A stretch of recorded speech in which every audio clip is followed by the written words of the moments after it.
Now, a couple of weeks ago, Kate Evans reported on another discovered document, a lost sonata found after 80 years by local musician Chris Latham. The story was shot at the Fitters Workshop in Kingston. Though it stood empty for years, that building is now a sought-after spot, prized by musicians for its sound and artists for its light and location. The ACT government has given it over to the printmakers of Megalo, who believe they're a perfect fit. But musicians are mourning the loss of a space described as having one of the best acoustics in Australia. Kate Evans reports.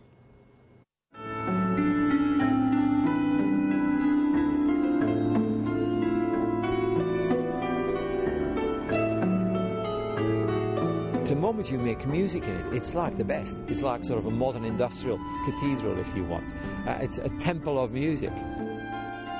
The Kingston Fitters Workshop was built in 1916, becoming a busy industrial hub in the 1920s, where machinery for use around the new federal capital was built and repaired.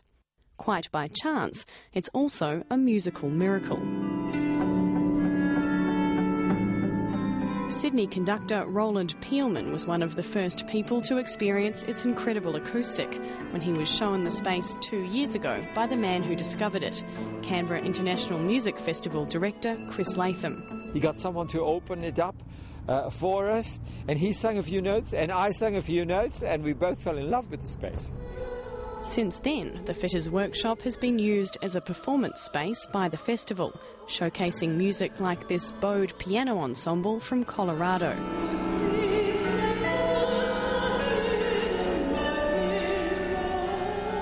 The sound is really crisp and beautiful and clear and generous, and whether you sit at the front or whether you sit at the back, you feel part of the action. There's so many concert halls, often purpose-built concert halls, where you sit at the front or you sit at the back and you miss half of the action, or the sound simply goes over your head.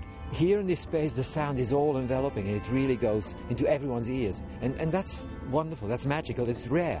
If Canberra really wants to be a city where creation is celebrated and where creativity is celebrated, and if it really wants to be, like the festival professes to be, a city of music, then it needs a place where music can be magic. And I think this is the place. But others have other plans for this place, and it seems likely the last chords have already sounded in the Fitters Workshop. It's about to metamorphose again into a printing studio. When you first walk in, you'll see the gallery, then there'll be a small reception area. Members of the public will be able to walk down through the space and see into the studios and actually see people working. It's a great opportunity for Megalo to promote the work that we do.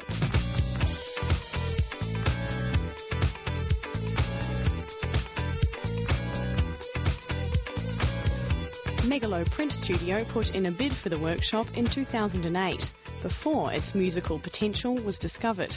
And in this year's budget, the ACT government committed nearly $4 million towards outfitting the Fitters Workshop for printmaking. Megalo really has a very stellar history. We've worked with many, many famous artists over the years.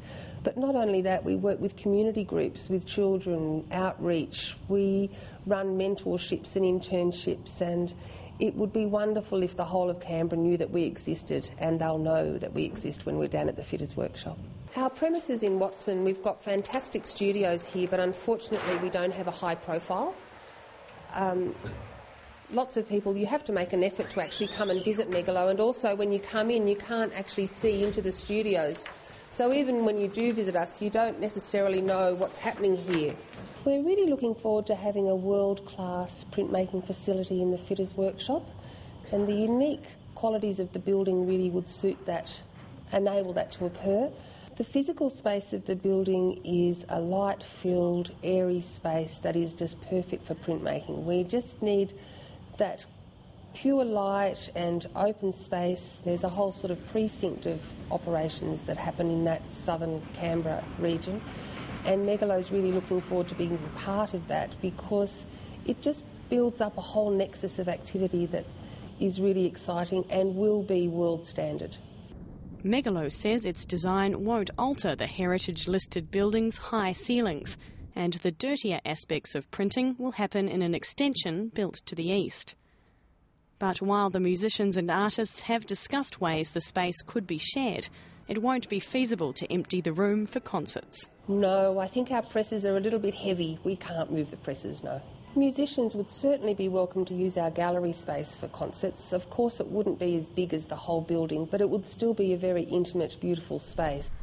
The ACT government says it won't be moved from its decision. Look, I think it'd be very hard to reverse that, and whilst I appreciate the music's fraternity and their attachment to the building, on the other side, we have a vibrant organisation in Megalo. We know that Megalo is a renowned organisation and is well deserved to have a place in the visual arts precinct at Kingston Foreshore. It will bring activity 48 weeks of the year.